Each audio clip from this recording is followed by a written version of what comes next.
欢迎回来。在清洁能源技术的开发和商业化领域，西欧国家一直是走在世界的前列。他们的经验教训对于困境中的中国风电设备产业来说，有重要的借鉴意义。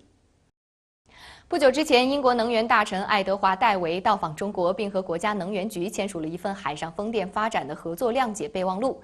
英国将协助中国大幅提高海上风电的发电能力，也欢迎中国投资者关注其海上风电场的建设项目。这块的发展潜力有多大？我们的记者专门采访了这位能源信使。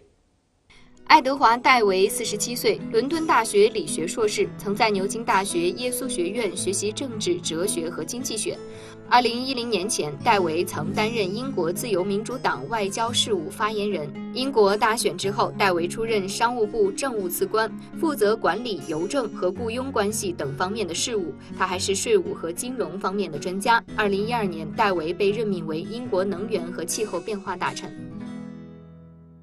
UK is going to provide a lot of opportunities for Chinese investors in terms of offshore wind energy. And what kind of opportunities and incentives can UK offer to Chinese investors? Well, because of the threat of climate change, which is pollution which is in the air that's going to affect us all, Britain is building a low-carbon electricity market. In fact, it's going to be the world's first ever low-carbon electricity market. And in order to reform our markets to attract investment, we're creating these incentives. And there's incentives to invest in offshore wind, onshore wind, solar, tidal, but also incentives to invest in new nuclear and carbon capture and storage. And these three families of low-carbon energy technology, nuclear, renewables, carbon capture and storage, we want to develop all these technologies to create this low-carbon electricity market, which will help us tackle air pollution and climate change. How to determine the price? Well, you have to give investors certainty and stability over price.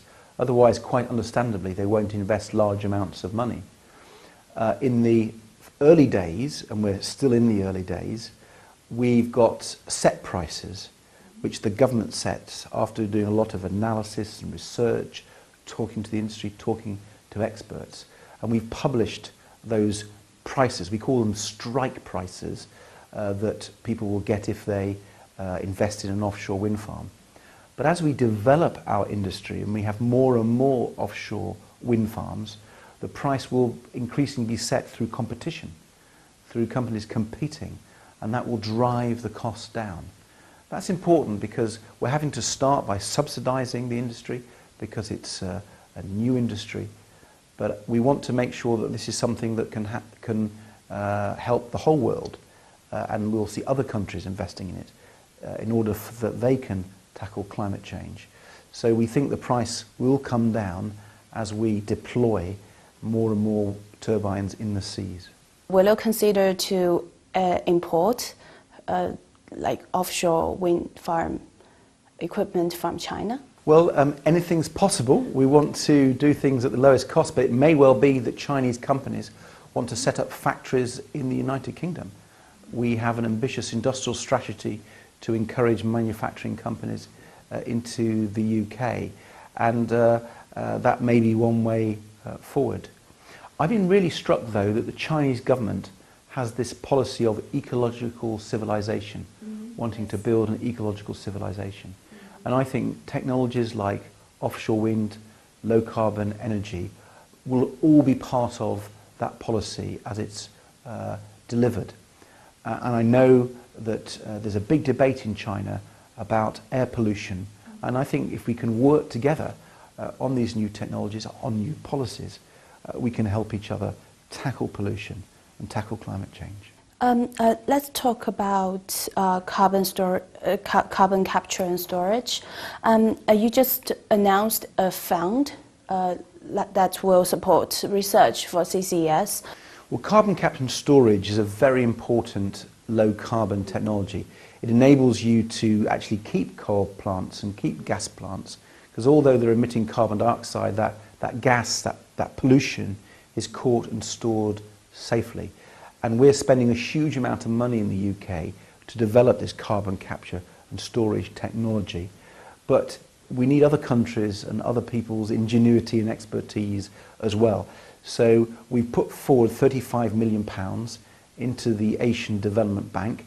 It's going with other people's money as well. It's not just the British money to build a big fund to help develop carbon capture and storage technology in China and actually also in Indonesia. And I think that will really help China particularly develop this technology, which will be really important. China has a lot of its electricity generated from coal. That's caused a lot of air pollution and climate change, just as it has in the UK.